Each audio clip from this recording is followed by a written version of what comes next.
Hello learners, welcome to Edu Infinite. In this series, we're gonna learn devaluation and revaluation. Let's understand devaluation and revaluation. Firstly, we will understand what is devaluation. Devaluation refers to reduction in the value of domestic currency by the government. What do government do in devaluation? Government should reduce the value of domestic currency in order to obtain foreign currency. Likewise, in revaluation, revaluation is opposite of devaluation. In revaluation refers to increase in the value of domestic currency by the government.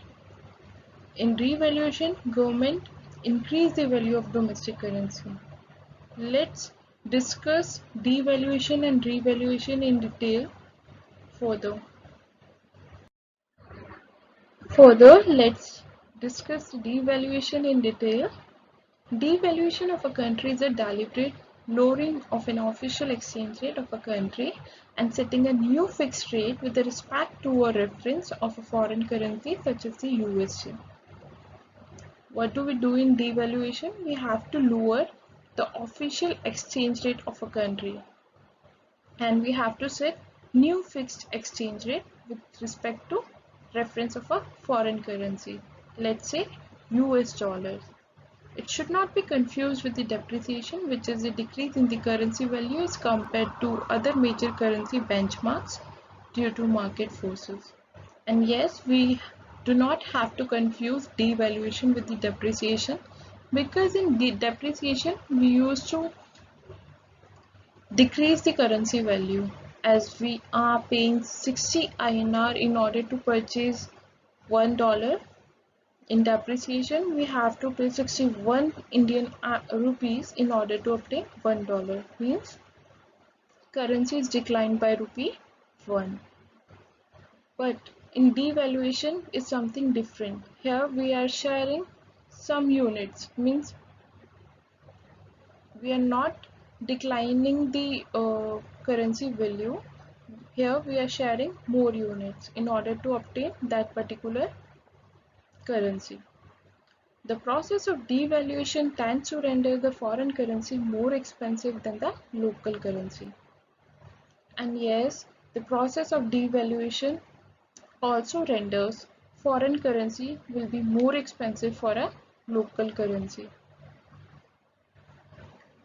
For instance, a country whose 10 units of its currency is equivalent to $1 may decide to devalue its currency by fixing 20 units to be equal to $1. As here is one example that earlier country used to share 10 units in order to obtain $1. Means they are sharing 10 units of their domestic currencies units. Means they are sharing 10 units of its currency in order to obtain $1. But now they have doubled the units. Means they are sharing 20 units in order to obtain $1. By doing so, the home country would be half as expensive as the dollar. Further, devaluation helps solve the effects of trade deficit, since it will cause a balance of payments, since the exports will be higher than the imports. Yes, in devaluation, exports will be higher than the imports in order to resolve the problem of trade deficit. Further, if a government has sovereign debt to pay on a regular basis and the payment of this debt is fixed, maintaining a weaker currency makes the debt less expensive over time. And if the government has sovereign debt to pay on a regular basis, what do government do? Government will fix the debt by maintaining a weaker currency, by doing their domestic currency is a weaker one, and makes the debt less expensive over time in front of foreign currency. Next, we'll have a look on effects of devaluation. As we have already studied the devaluation, there are some effects. The very first is an increase in demand for exported goods can lead to inflation. When this happens, the government can raise interest rate, but at a cost, since it will slow the country's economy. Yes, When there is increase in demand of exported goods, means when there is more demand of exported goods, that will definitely lead to the inflation. Inflation means increase in prices. And once the prices are increased, what do government do? Government will increase the interest rate too, but not at a higher rate that can be fixed at some desirable value. Because if the interest rates are much higher, then it will definitely slows down the country's economy. Next, devaluation can cause psychological damage to the foreign investors. Yes, there is one more effect of devaluation can also cause psychological damage to the foreign investors. Why? Because a weaker currency may be viewed as an indication of economic weakness, hence scaring away foreign investors. As foreign investors has already invested so much in our country, they do scare if the currency is devalued, because devalued or weaker currency can be an indication of economic weakness, and they do have a danger of getting failed, means they are too much scared as they have already invested so much, and they might have danger of absorbing all their currencies, all their gains in that particular country. Further, another effect of devaluation is that it may lead to concerns by neighboring countries to devalue their currencies too in the race to the bottom, hence causing financial instability in the bordering markets. Third effect of devaluation is that it also a concern for neighboring countries. Neighboring countries also scared of devaluation.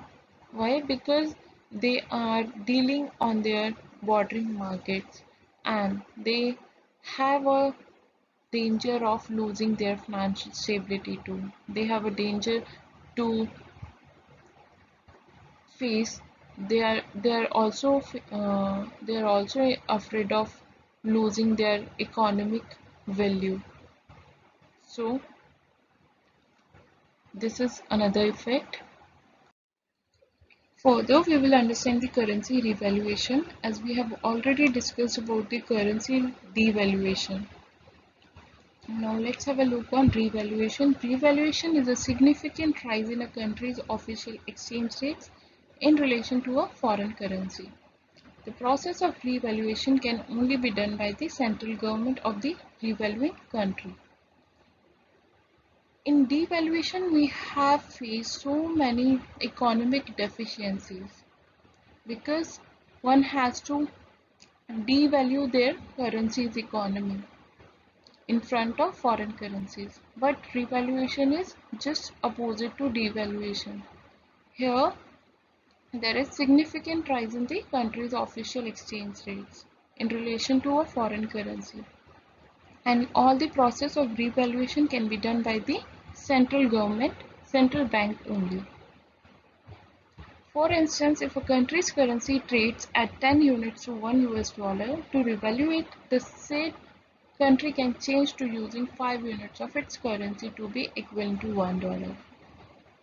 Here we are reducing the units for the same 1 US dollar, means we are exchanging 5 units instead of 10 units, where we are seeing a $1 in order to make it twice expensive compared to the dollar. So in revaluation, we are benefited, we gain value, we are profitable. Next, have a look on causes of currency devaluation. Why do central government opted for currency devaluation? How they will be benefited? How countries will be benefited? Let's have a look on two foremost reasons. The very first is changes in interest rates of various countries could cause a country to resort to a currency revaluation so as to maintain its profitability and economic competitiveness. Yes, due to changes in interest rates, in order to preserve themselves, countries have resorted themselves for currency revaluation, so that instead of increasing the interest rates, they will be on higher margins. They will maintain their profitability and they will also maintain their economic competitiveness.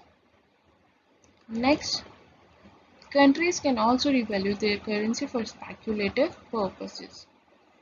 Since speculative purposes are not rigid, means they are flexible, one can easily be flared, one can easily be waived on this. For example, prior to 2016 Brexit by Britain, a lot of other countries' currencies fluctuated because of speculative reasons and need to remain profitable despite any outcome of the war. So this is another reason of opting the currency revaluation, because in 2016 Brexit by Britain there are so many countries involved in these speculative reasons. So in order to remain at a safer side, they have opted for revaluation, because in order to ensure that they will be profitable, they remain profitable despite any outcome of the vote, as they are involved in such activities which are not going to benefit it in case if the revaluation is not adopted. So these are the two foremost reasons for opting the currency revaluations. Lastly, we'll have a look on International Monetary Fund. What is International Monetary Fund? The issue of currency revaluation and devaluation led to establishment of International Monetary Fund. As there are so many issues in revaluation and devaluation, that will lead to the establishment of International Monetary Fund, a body that regulates the frequent devaluation and revaluation that are used by the different countries to unfairly gain a competitive advantage over others. International Monetary Fund is established to resolve the issue of revaluation and devaluation, and to regulate those countries who are actually want unfair gains, a competitive advantage over others. In order to regulate frequent devaluation and revaluation, International Monetary Fund is established. The IMF has also given each member a right to choose an exchange rate to use. Yes, International Monetary Fund has also given each member, means each country's member, a right to choose an exchange rate to use. These policies have helped the ill-advised motives of devaluation and revaluation. Alright, at the end, International Monetary Fund policies have actually helped the ill-advised motives of devaluation and revaluation. They have compiled all the activities of devaluation and revaluation and actually resolved the issue of currency revaluation and devaluation. Hope you like my video, and if you have any doubts, write in the comment section below. Thanks for watching.